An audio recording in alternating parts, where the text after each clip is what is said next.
네, 부동산 올인원 첫 순서는 강남 부동산 투자길잡이 박영신 소장님과 함께하겠습니다. 안녕하세요. 네, 안녕하세요. 네, 박영신 소장님이 정권별 부동산 정책과 가격 변동에 대해서 강의를 준비하셨는데요. 어떤 내용인지 자세하게 들어보겠습니다. 네, 부동산 가격을 이제 얘기할 때는 이제 과거 정부 시절에는 과연 얼마 정도였었는가를 또 비교를 합니다. 또 그때 당시에 저 정책이라든가 이런 것들이 또 어땠는가. 과연 그러면 그때 당시의 정책들이 그 시점에서는 좀 실효성이 있었던 정책들도 있었고요.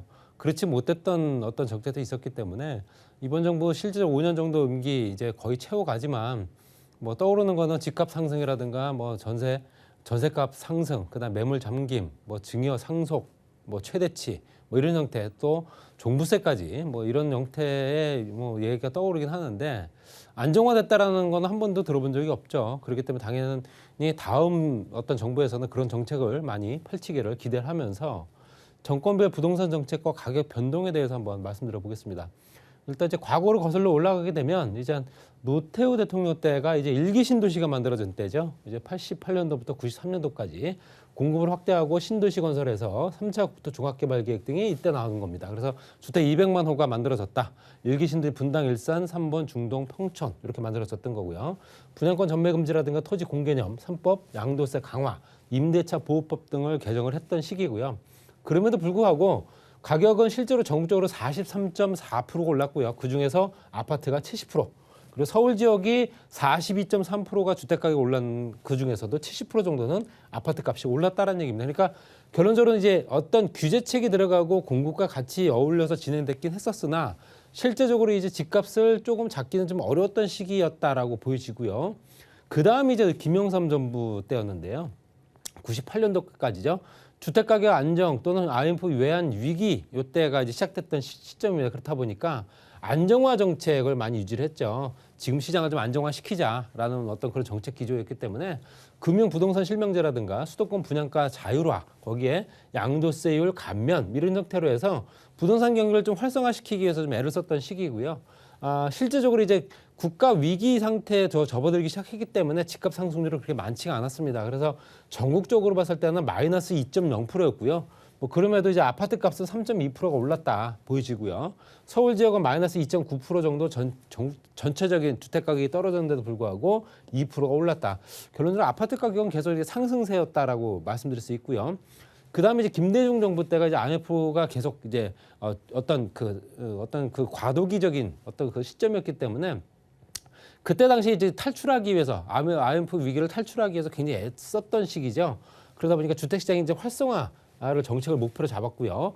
양도세 감면이라든가 전매 제한 폐지하고 LTV도 완화해서 대출도 많이 받게끔 이런 형태로 갔습니다. 그래서 집값은 다시 또 19.3%, 38.5%가 전국적으로 올랐고 그다음에 이제 33.3%에 59.8%, 59.8%가 아파트 가격이 오른 겁니다. 그리고 주택 가격이 33.3%가 올랐다 보시면 될 것 같고요. 그다음에 노무현 정부 때가 이제 실제적으로 이제 2기 신도시가 만들어진 때죠. 뭐 이때 뉴타운 사업도 이때 같이 진행했고요. 그래서 투기 수요를 억제를 하고 처음부터 신도시 개발을 했던 건 아닙니다. 지금 정부와 비슷한 형태로 갔습니다. 처음에는 억제책으로 갔다가 나중에 신도시가 이제 얘기가 나왔던 거고요. 신도시 개발을 하고 종부세 신설하고요. 재건축 초과이익 환수제, 그다음에 투기 지역 LTV DTA 강화.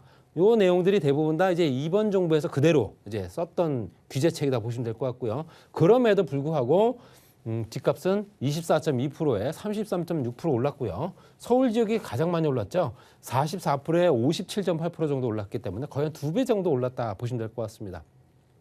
그 다음에 이제 이명박 정부 때는 이제 글로벌 금융위기가 왔었던 때라서 대외적으로 굉장히 어려웠던 시기이기 때문에 당연히 주택시장 활성화 목표를 잡았습니다. 그래서 투기 지역을 해제하고요. 이제 그 전 정부에서 지정했던 투기 지역 해제하고 부동산 세제도 완화해주고 그러면서 집값은 조금씩 떨어지기 시작했죠. 왜냐하면 2기 신도시 발표됐던 내용들이 이명박 대통령 때 입주했던 시기들이 한꺼번에 몰렸거든요. 그렇기 때문에 당연히 2기 신도시가 그때 몰렸던 시점이다 보시면 될 것 같고요.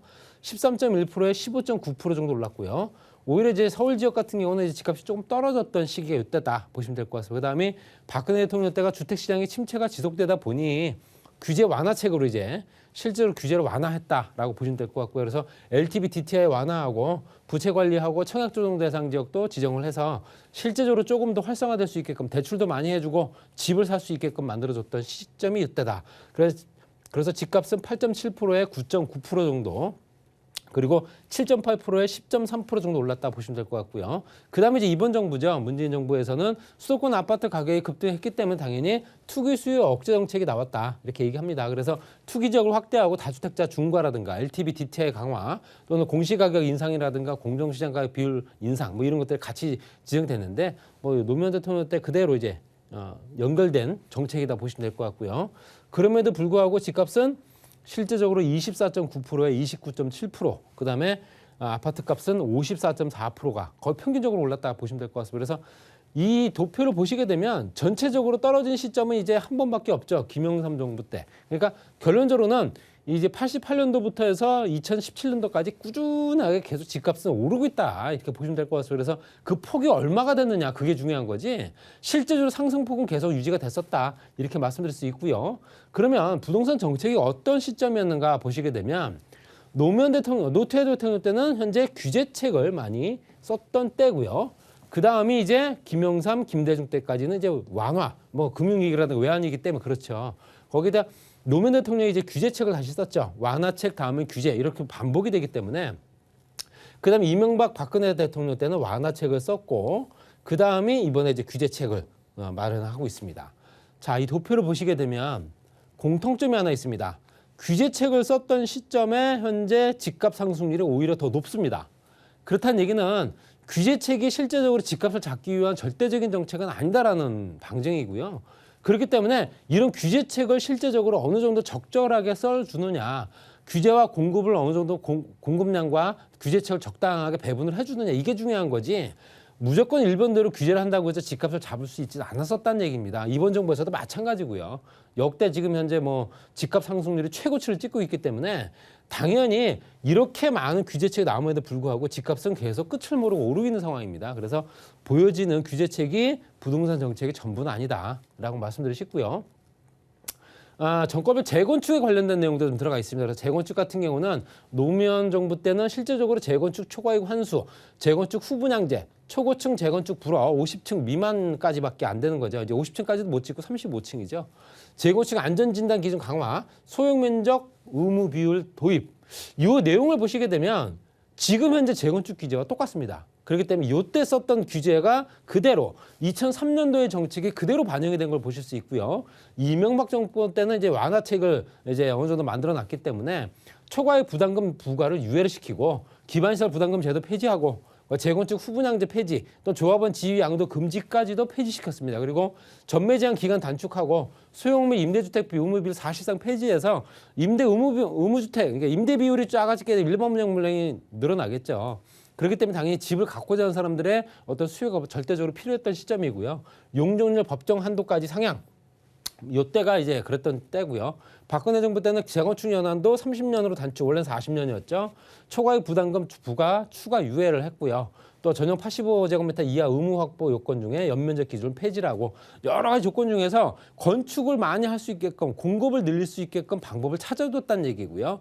이번 정부에서는 말씀드린 대로 현재 이 노무현 정부 때의 현재 그 규제책을 그대로 쓰고 있기 때문에 그대로 읽으면 됩니다. 그래서 재건축 후분양제라든가 안전진단 기준 강화, 그다음에 소형 면적 의무비율 도입 이런 것들이 같이 똑같이 실행되고 있다라고 말씀드릴 수 있고요. 그럼에도 실제적으로 이제 재건축이라고 한다는 얘기는 재개발과 달리 이제 기존의 아파트를 이제 새롭게 짓는 리모델링 사업이기 때문에 그렇게 되면 서울 지역에 아파트가 얼마나 많이 있는가를 보시면 될 것 같습니다. 아파트 비율이 얼마가 되는가. 그 비율 중에서 노후주택들, 노후된 아파트들이 워낙 많은 지역부터 먼저 손을 댈 수 있다는 얘기겠죠. 그래서 쭉 보시게 되면 평균치가 보통 58.3%입니다. 서울 지역의 전 지역 중에서 58% 정도가 아파트다 보시면 될 것 같고요. 그 중에서도 가장 아파트 비율이 높은 지역이 이제 중구, 그 다음에 성동구, 중구, 그 다음에 동대문구, 그 다음에 노원구, 도봉구. 이게 지금 현재 평균치를 이제 상회하는 거고요. 보시면 양천구, 그 다음에 강서구, 구로구, 그 다음에 영등포구, 그 다음에 강남 4구 일대 다. 보시게 되면 지금 말씀드린 지역들이 대부분 다 집값들이 많이 오른 지역이죠.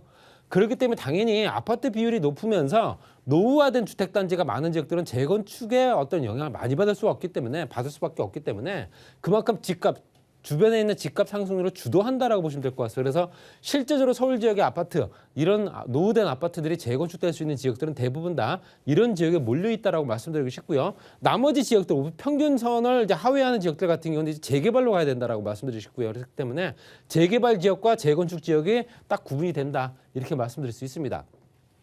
자, 주택은 공급을 하는 시점이라든가 분양이라든가 인허가라든가 이런 걸 따지게 되는데, 보통 이제 분양을 시작해서 공급을 하겠습니다 해서 바로 내일 당장 입주할 수 있는 게 아니지 않습니까? 그렇기 때문에 당연히 입주 물량은 따로 있고요. 인허가 물량, 분양 물량, 건축 물량, 허가 물량이 따로 있습니다. 그렇기 때문에 건축받아서 허가받은 물량이 그대로 입주하는 건 아니기 때문에 그 물량을 따지기 위해서는 실제로 입주 물량이 얼마가 되는가를 따져야 됩니다. 그래서 인허가부터 착공, 분양, 준공, 입주까지 봤을 때 지금 현재 전체적으로 지역별로 봤을 때 입주 물량과 입주 물량만 따졌을 때도 입주 물량이 계속 떨어지고 있습니다. 결론적으로는 서울뿐만 아니라 전국적으로 집을 짓고 있지 않다라는 얘기고요. 건설 경기가 그만큼 좋지 않다라는 얘기겠죠. 이 현재 도표만 보시더라도 2022년도 내년에 주택 인허가 전망 보시더라도 올해보다도 실제적으로 늘어난 수치가 얼마 안 됩니다. 그렇기 때문에 당연히 인허가 물량이 뭐 앞으로 한 6년, 7년 정도 있다가 입주할 물량이라고 쳤을 때도 그만큼 영향력이 크지 않다는 얘기고요. 과거 분양 추이나 아니면 2020년 주택 인허가 전망만 보시더라도 실제적으로 올해보다 내년에 2만 가구밖에 안 늘어납니다. 그런 상황이기 때문에 다음 정부에서도 집값을 잡기는 참 어렵지 않겠나라고 얘기하는 거고요. 따라서 주택 가격과 전세 가격은 계속 가파르게 상승할 수밖에 없고, 그중에서도 전세 물량이 딸리면서 월세 수요가 또 늘어나고, 이런 형태로 계속 이제 상향되는 게 아니라 하향되고 있는 주택 어떤 주거 안정, 뭐 이런 형태로 가고 있다라고 보시면 될 것 같고요. 전세 가격 지수 같은 경우는 실제적으로 보시게 되면 계속 가파르게 상승할 수밖에 없는 조건이었고요. 수도권이라든가 5개 광역시 기타 지방 보시더라도 매매 가격 추이가 거의 수직으로 90도 각도로 올라가고 있습니다. 이런 형태로 가고 있다는 얘기도 굉장히 불안정한 시절이다 보시면 될 것 같고요. 부동산 수익률과 그런 부동산에 몰리는 수요들이 생각했을 때 수익률이 과연 얼마가 되는가 계산하게 되면 일반 금융상품과도 비교를 하겠죠. 보시게 되면 현재 주식, 삼성전자라든가 현대차, 코스피라든가 코스닥 이런 걸 봤을 때도 기본적으로 수익률 자체가 2009년도부터 봤을 때도 실제적으로 이제 삼성전자가 371%가 상승했다고 얘기는 하지만 현대차가 65%고요. 전기예금이 45% 정도 상승했다고 보시면 될 것 같습니다. 그렇지만 부동산 같은 경우는 아파트 중위매매 가격이 123%, 거기에 현재 뭐 유명단지 앞으로 이제 재건축된 압구정이라든가 올림픽 선수촌 이런 아파트 단지 같은 경우는 258%대까지 올라갔습니다. 그렇기 때문에 안정적인 수익이 계속 상향되는 상품이 바로 부동산이지 않는가라고 계속 생각할 수밖에 없는 거고요. 순자산 중에서 부동산이 차지하는 비중이 높을 수밖에 없다는 얘기입니다. 그래서 74.8%가 부동산이다. 순자산 중에서 부동산이 차지하는 비율이 74.8%다. 이렇게 보시면 될 것 같습니다. 그렇기 때문에 실제적으로 이제 지금 현재 상황에서 매물을 확보하기 위해서 여러 가지 여건들을 많이 만들었지만 공급책 없이 억제책으로만 가지 않습니까? 그렇기 때문에 당연히 이 물건이 시장에 나오지 않는 이유가 종부세뿐만 아니라 세금이 올려서 그걸 견디지 못해서 시장으로 나온다 하더라도 양도세가 또 기다리고 있기 때문에 그 물건들을 시장에 내놓을 수가 없는 겁니다. 당연히 현재 출구 전략을 생각했을 때는 뭐로 생각한다? 증여나 기타, 상속으로 생각한다는 거죠. 노란색 비중이 굉장히 많이 들어가는 걸 보실 수 있습니다. 2016년도부터 엄청나게 늘어났죠. 그렇기 때문에 당연히 시장의 물건이 풀리지 않는 이유가 그럴 수밖에 없다는 얘기고요. 보시게 되면 증여 비중만 보시더라도 양천구라든가 종로구, 동작, 용산, 그다음에 강동, 강남 4구 지금 현재 집값을 주도하고 있는 지역들이 대부분 다 증여로 다 돌아가고 있다. 시장의 매물이 여태까지 풀리지 않고 있다는 얘기입니다. 그래서 안정화에는 그만큼 영향을 미치지 못한다는 얘기고요.